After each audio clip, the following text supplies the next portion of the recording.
नमस्कार दोस्तों, स्वागत है आपका अपने ही चैनल दीवा एक शक्ति में। दोस्तों, आज के इस वीडियो में मैं आपके समक्ष प्रस्तुत करने जा रही हूँ माता शबरी की कथा।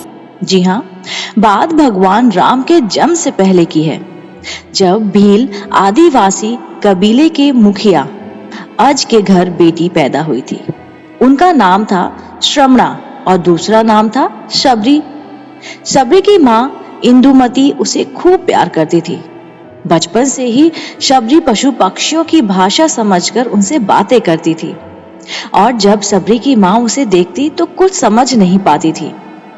कुछ समय बाद एक पंडित ने शबरी के परिवार को बताया कि वो आगे चलकर सन्यासी बन सकती है। इस बात का पता चलते ही शबरी के पिता ने उसका रिश्ता तय कर दिया। जैसे ही शादी का दिन नजदीक आया, शबरी के घर वालों ने खूब सारी बकरियां और अन्य जानवर घर के पास लाकर बांध दिए। एक दिन शबरी का माँ जब उसके बाल बना रही थी तो उससे पूछा, इतने सारे जानवर हमारे घर क्यों लाए गए हैं? माँ ने जवाब दिया, बेटी तुम्हारा विवाह होने वाला है, इसलिए हम लोग इसका इंतजाम बलि के लिए कर रहे हैं। तुम्हारी शादी के दिन बलि प्रथा होगी और फिर इसे स्वादिष्ट भोजन बनाकर सबको परोसा जाएगा। यह बात सुनकर शबरी बहुत दुखी हुई। काफी देर तक शबरी ने उन जानवरों को आजाद करने के बारे में सोचा। सोचते सोचते शबरी के मन में हुआ कि अगर ये जानवर यहाँ नहीं होंगे तो इनकी बलि रुक सकती है। ऐसा नहीं हुआ तो मेरे घर से कहीं चले जाने पर यह बलि रुकेगी। जब मैं ही नहीं रहूंगी तब ना विवाह होगा और ना ही बलि प्रथा। इससे मासूम जानवर भी बच जाएंगे। इसी सोच के साथ जानवरों को रखी गई जगह पर शबरी पहुंची। उसने सोचा कि उन्हें खोल देती हूं, लेकिन वो ऐसा नहीं कर पाई। उसके बाद शबरी जंगल की तरफ भागने लगी। भागते भागते शबरी ऋषिमुख पर्वत पहुंच गई। वहां करीब 10,000 ऋषि रहा करते थे। शबरी को लगा कि वो भी इतनी जंगल में किसी तरह ऋषि मुनियों की सेवा करके अपना जीवन जी लेगी। वो चुपचाप उसी जंगल में एक हिस्से में किसी तरह से रहने लगी। शबरी रोजाना ऋषि मुनियों की झोपड़ी के आगे झाड़ू लगाती और हवन के लिए लकड़ियां भी लाकर रख देती। ऋषि मुनियों को समझ ही नहीं आ रहा था कि जंगल में उनके काम अपने आप कैसे हो रहे हैं। एक दिन शबरी को किसी ऋषि ने देख लिया। उसे देखते ही उसका परिचय पूछा। जैसे ही शबरी ने बताया कि वो भील आदिवासी परिवार से संबंध रखती है तो उसे ऋषियों ने खूब डांट लगाई। शबरी को इस बात का बिल्कुल भी पता नहीं था कि उसकी जाति छोटी है और उसे ऋषियों द्वारा जाति की वजह से अपमान सहना पड़ रहा है। इतना सब होने के बाद भी शबरी हर ऋषि मुनि के दरवाजे पहुंचती और उनके आंगन में झाड़ू लगाकर उनसे गुरु दक्षिणा देने के लिए कहती। हर कोई शबरी को उसकी जाति की वजह से अपने आश्रम से भगा देता था। ऐसा होते होते काफी समय बीत गया। उसके बाद शबरी मंतक ऋषि की कुटिया में पहुंची। वहां पहुंचकर मंतक ऋषि को शबरी ने बताया कि वो उनसे गुरु दक्षिणा लेना चाहती है। उन्होंने खुशी खुशी उसे अपने गुरुकुल में रहने दिया और भगवान से जुड़ा ज्ञान देते रहे। शबरी ने भी अपने गुरु मतंग ऋषि की सेवा करने में कोई कसर नहीं छोड़ी। वो तो गुरुकुल के सभी सारे काम करने लगी और उसका मन भी लगता था। शबरी ने खुश होकर मतंग ऋषि से उसे बेटी मान लिया। समय से साथ साथ मतंग ऋषि का शरीर बूढ़ा होता गया।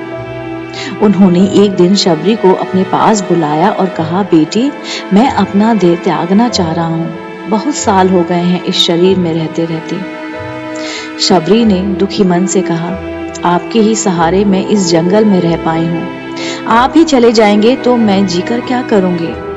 आप अपने संग मुझे भी ले जाइए, मैं भी देह त्याग दूंगी। मतंग ऋषि ने जवाब दिया, बेटी, तुम्हें चिंता करने की जरूरत नहीं है। राम तुम्हारी चिंता करेंगे और ध्यान भी रखेंगे। शबरी ने राम का नाम सुनने के बाद पूछा, वो कौन है और उन्हें मैं किस तरह से ढूंढूंगी? मतंग ऋषि ने बताया, राम कोई और नहीं, भगवान है। वो तुम्हें सारे अच्छे कर्मों का फल देंगे। तुम्हें उन्हें ढूंढने की कोई जरूरत नहीं है। वो एक दिन खुद तुम्हें खोजते हुए इस कुटिया में आएंगे और तुम्हें उनके हाथों से ही मोक्ष मिलेगा। तब तक तुम इसी आश्रम में रहो। इतना कहते ही मतंग ऋषि ने अपना शरीर त्याग दिया। शबरी के मन में मतंग ऋषि के जाने के बाद से ही एक बात थी कि भगवान राम स्वयं उससे मिलने आएंगे। वे रोज भगवान राम से मिलने के लिए बाग में अच्छे अच्छे फूल लाकर पूरा आश्रम सजाती और भगवान के लिए बेर तोड़कर रखती। भगवान के लिए बेर चुनते हुए शबरी उन्हें चख लेती थी ताकि भगवान को सिर्फ मीठा बेर मिले। रोजाना शबरी इसी तरह भगवान के दर्शन की आस में फूल और बेर इकट्ठा करती रहती थी।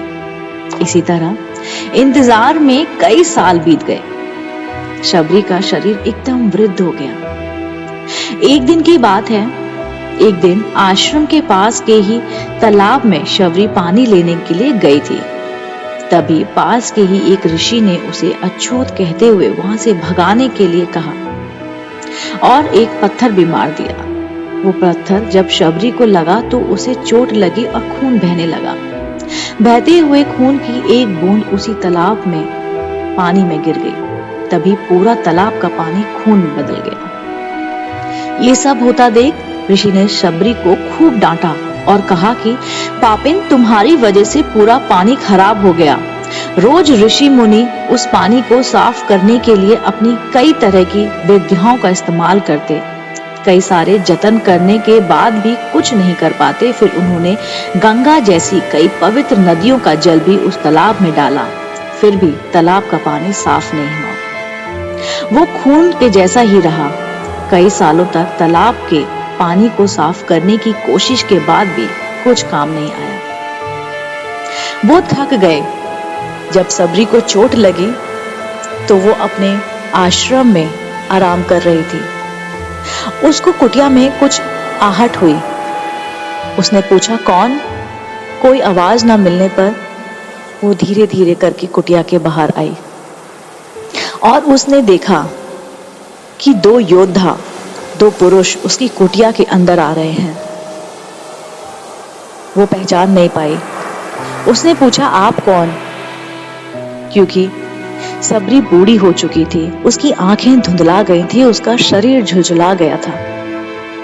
उसने कोशिश की तो हाथ में धनुष लिए, चेहरे पर वो तेज और वो मंद मंद मुस्कान साफ बता रही थी कि राम उसकी कुटिया में आए हैं, संग लक्ष्मण को भी लाए हैं। शबरी खुशी के मारे पागल हो गई। वो राम राम करते करते उनके कदमों में गिर गई। राम ने उसको उठाया और आशीर्वाद दिया। शबरी ने उनका आदर सम्मान किया, उनका सत्कार किया, उनको अपनी कुटिया में लाकर उनके पैर धोए और शबरी ने खाने को उनको वही झूठे बेर दिए। शबरी उनको चखती, जो खट्टा होता वो फेंक देती, जो मीठा होता वो राम को देती और राम जी उसे बड़े ही चाव से, बड़े ही प्यार से उसको खाते और उसको शुक्रिया अदा करते कि उन्होंने आज से पहले इतने स्वादिष्ट बेर कभी नहीं खाए थे। ये सब वार्तालाप, ये सब दृश्य वहां के ऋषि मुनि देखते रहे और उनको अपनी करनी पे बहुत पछतावा हुआ। तो इस तरह से शबरी आज भी जानी जाती है। उसकी भक्ति, उसकी लगन आज भी हम सब याद करते हैं। दोस्तों, अगर आपको ये कथा पसंद आई है, मैंने आपको माता शबरी की कथा सुनाई है। अगर आपको ये कथा पसंद आई है तो मेरे चैनल दीवा एक शक्ति को तुरंत लाइक कीजिए, शेयर कीजिए और सब्सक्राइब करना बिल्कुल ना भूलिए।